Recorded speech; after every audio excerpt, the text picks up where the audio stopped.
ममता जी दिल्ली से।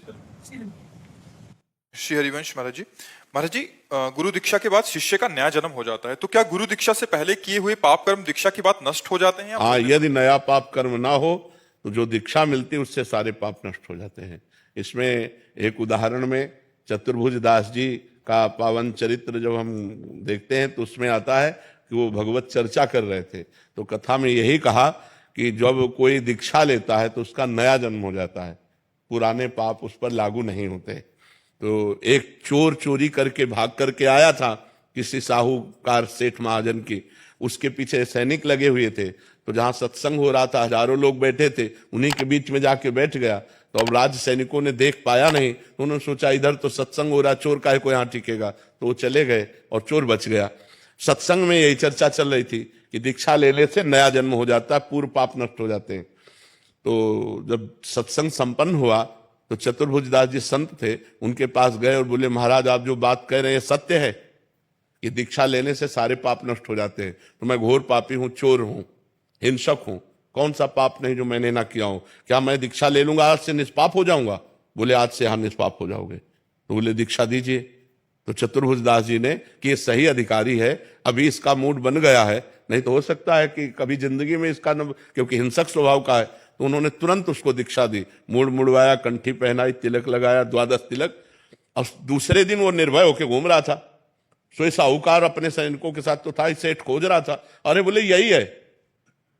उसको बंदी बना लिया गया, राज दरबार में ले गए। राजा ने कहा तुमने चोरी की है? उसने कहा इस जन्म में नहीं। बोले महाराज जन्म की बात नहीं है, कल की बात है, कल इसने चोरी की है। उसने कहा मैं कसम खा सकता हूं कि इस जन्म में चोरी नहीं की। साहूकार ने कहा मैं कसम खा के कहता हूं कि इसने कल चोरी की है, ये केवल भेष बना लिया है, मूड मुड़ा लिया, तिलक लगा लिया, लेकिन है यही। अब दोनों अपनी अपनी कसम पे। तो उस समय जो पद्धति चलती थी सत्य को प्रमाणित करने के लिए, तो एक लोहे का फार गर्म किया जाता था और पीपल की छोटी सी नवीन पत्ता ऐसे रख दिया जाता था और उसके ऊपर सूत ऐसे बांध दिया जाता था, और वो लोहे का जलता हुआ फार हाथ में ले और सूत जले ना और 7 कदम चल के फेंक दे, वो सत्य माना जाता था। तो ऐसा ही चोर के साथ किया गया। जे ही पूरी पद्धति करके ऐसे फार, तो उसने कहा गुरुदेव ने कहा था कि दीक्षा लेने के बाद नया जन्म होता है, ये अंदर, और जोर से बोला मैंने इस जन्म में कभी पाप नहीं किया, और 7 कदम चला, फेंक दिया, बिल्कुल सूत ज्यों का त्यों। अब तो राजा ने सेठ को कहा इसे फांसी दो, इतने बड़े वैष्णव को, संत को चोर कहा। जब उसके फांसी की बात कहते तो बोले सरकार नहीं वो भी सही है, फांसी मत दीजिए क्योंकि वो अपराधी नहीं, अपराधी तो मैं हूं। तो बोले अब तुम अपराधी कैसे हो सकते, तुम्हारा तो प्रमाण हो चुका है कि तुम इस जन्म में चोरी नहीं की। बोले इस जन्म में नहीं की? बोले क्या कहानी क्या है? बोले कहानी यह है कि हमने कल चोरी की थी।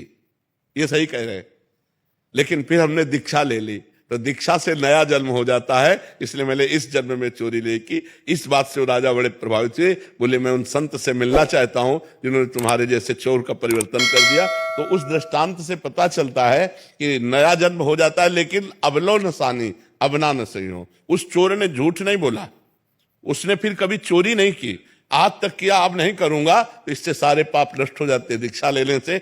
अगर दीक्षा लेकर फिर पाप करे तो पक्के रजिस्टर्ड पाप होते, फिर वो भोगना पड़ता है और उसमें गुरु को भी कष्ट भोगना पड़ता है। ऐसा नहीं है जैसे शिष्य पाप करे, यदि उसको दंड ना दे, उसको त्याग ना करे, तो गुरु को भी पाप लगता है कि आप ऐसे को क्यों दीक्षा दी, क्यों मंत्र दिया। जी।